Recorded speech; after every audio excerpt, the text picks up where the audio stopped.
Hello and welcome to the Daily Comic and Collectible, episode 315.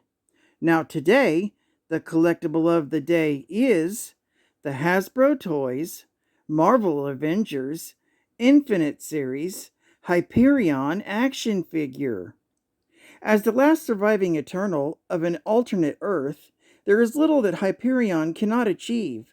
But when he is accidentally exiled from his own universe, he contacts his old allies, the Avengers, hoping that Earth's mightiest heroes can help him return home. This 3 3/4 inch scale Hyperion action figure is in the first wave of the Marvel Avengers Infinite series. This figure is highly detailed and modeled off the comic book version of the character. Hyperion comes with a highly detailed and hand-painted head sculpt, and his cape is fully removable. He also comes with over 20 points of articulation for added posing and play. Released in 2014 by Hasbro Toys.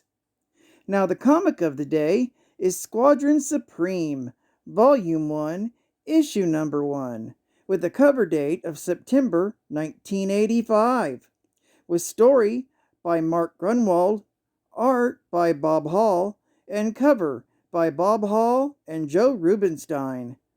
This is issue 1 of a 12-issue limited series. This issue is titled The Utopia Principle. In Earth 712's orbit, Hyperion desperately brings down the remains of the Squadron Supreme's former satellite base into the atmosphere. As it starts to burn up, he brings it down into the ocean, where some of his colleagues join him to tow it back to land. That done, they go to rendezvous with the rest of their teammates. Near Niagara, Power Princess, Nuke, Arcana, and Captain Hawk witness a crowd of citizens looting a crashed food truck. But they realize the citizens are starving and just want to feed their families, so they decide to let them continue. But the heroes come under fire from the army for helping the looters. Nuke melts their guns and blows up their jeep, and the heroes leave. Meanwhile, Nighthawk, Golden Archer, Lady Lark, and Tom Thumb fly over the Middle West, but stop to deal with a fire at a natural gas plant. Tom Thumb barely escapes with his life. They return to the squadron's temporary headquarters in the mountains of Moorland and discuss the situation the country faces after the Overmind took control of them and devastated the country and the rest of the world. Inspired by Power Princess's tale of her home, Utopia Isle, and its ideals, the squadron decides to take over the running of the country and create a new utopia. They hold a vote, and it passes by a majority. Both Nighthawk and Amphibian vote against. Amphibian goes along with the majority, despite his own reservations, but Nighthawk resigns from the squadron. The squadron decides to unmask on TV when they announce their plans, and go their separate ways to tell their loved ones what they're going to do. Hyperion goes to tell his girlfriend Lonnie that he's abandoning his dual identity and that, as he's an alien, there's no future in their relationship. She angrily tells him to leave. Dr. Spectrum goes to his bachelor pad to hook up with one of the women in his little black book, while Captain Hawk goes to see his mother, only to find his father, the American Eagle, has died and left him a new costume. Power Princess reunites with her now elderly husband Howard, and Amphibian goes to see his dolphin friends. The Archer and Lady Lark go and see their trashed apartments, and he avoids telling her when he finds a dead looter in his. Nuke goes to see his parents, who are both in the hospital with terminal cancer, while Arcana goes to see her own family, who have been protected by an illusion she cast. Tom Thumb goes over the remains of the satellite and finds Ada, who he promises to repair.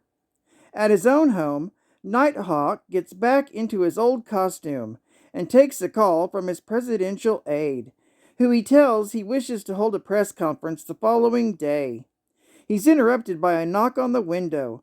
Hyperion has come to him to remind them they're friends, and to say they should hold a joint press conference. Nighthawk sends him away, and realizes he's the only one who can stop the squadron. He creates a bullet from argonite, the only substance that can kill Hyperion, and wonders if he can go through with killing him. The next day, at the press conference, Richmond apologizes for what happened under the Overmind's control and resigns as president. Hyperion takes over the microphone to detail the squadron's plans, and Nighthawk tries to shoot him but can't go through with it. As Hyperion promises that the Utopia program will usher in a new era of trust, friendship, and unity, he and the other squadrons unmask, while Nighthawk thinks to himself that he will find another way to stop them. Geek Fact: this was considered a key issue for being the first solo series featuring the Squadron Supreme.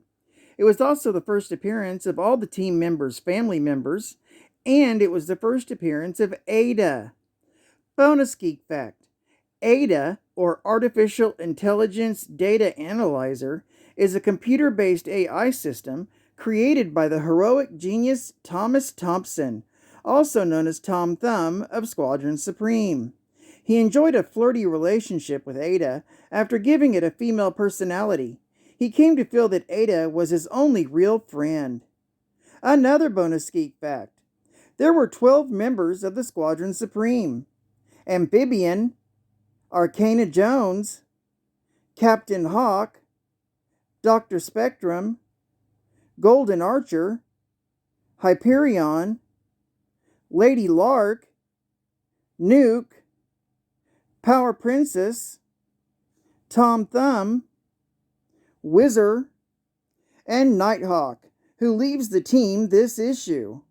Another bonus geek fact: this issue is when Captain Hawk first adopts his father's costume, American Eagle, and becomes Blue Eagle.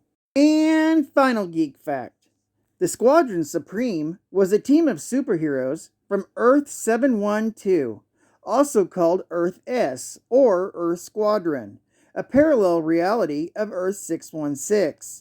The team originally formed to stop a mad alien robot, and they have clashed with the Avengers on several occasions. Most of the team's members are deliberate parallels to the DC Comics Justice League. During the Avengers JLA crossover event in 2003, Hawkeye called the JLA a bunch of Squadron Supreme wannabes. The Squadron Supreme's first appearance was in Avengers Volume 1, issue number 85, with the cover date of February 1971. Well, I'd like to thank you for joining me for another Daily Comic and Collectible, and I hope to see you again tomorrow. This is Cat Fan Comics Man, and I'll catch you on the flip. Over and out.